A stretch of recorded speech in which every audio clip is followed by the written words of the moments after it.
marque d'un chrétien mûr est la capacité de retarder la satisfaction. Elle s'est rendue compte que lorsque les enfants veulent quelque chose, ils ne comprennent pas le mot « attendre » et encore moins lorsqu'on leur dit qu'ils ne peuvent pas avoir cette chose. Les enfants n'ont pas de patience, quand ils veulent quelque chose, ils le veulent immédiatement. Les enfants se caractérisent par le fait qu'ils n'ont pas la capacité d'attendre ce qu'ils veulent. Beaucoup de chrétiens se comportent comme des enfants, ils n'ont pas encore appris l'art de retarder la satisfaction. Nous savons tous que quiconque veut aller loin dans cette vie doit apprendre à retarder la gratification.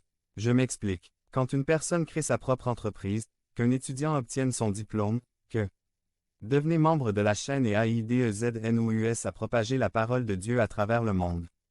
Point. Dimanche 17 mars 2024.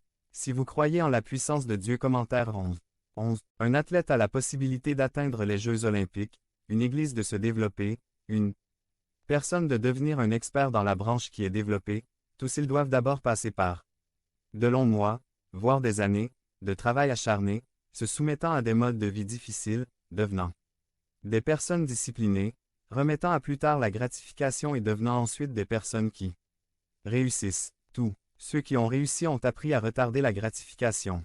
Quand je dis de ne pas se laisser distraire par les tentations qui vous entourent afin de vivre la vie que Dieu veut que vous viviez, je ne parle pas seulement du péché, je parle aussi de choses qui ne sont pas mauvaises mais qui font obstacle à votre vie.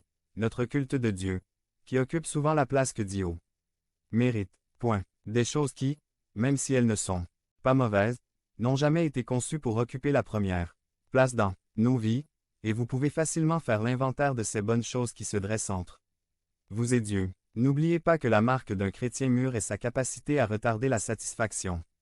Par conséquent, ne vous laissez pas distraire par les tentations qui vous entourent et les plaisirs éphémères qu'elles offrent. 2. Ne vous laissez pas décourager par les problèmes de la vie.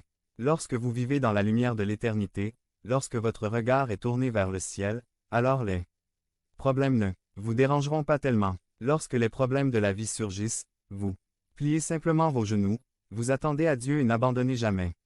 L'apôtre Paul dans 2 Corinthiens 4, 17 à 18, TLA nous dit que les difficultés que nous avons dans ce monde sont petites, et elles ne dureront pas éternellement.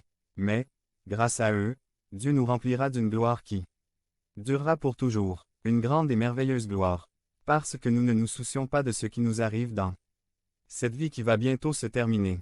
Au contraire, nous nous inquiétons de ce qui nous arrivera dans la vie que nous aurons au ciel. Maintenant, nous ne savons pas à quoi ressemblera cette vie. Ce que nous savons, c'est que ce sera éternel. Je ne sais pas à quel genre de problème vous êtes confronté en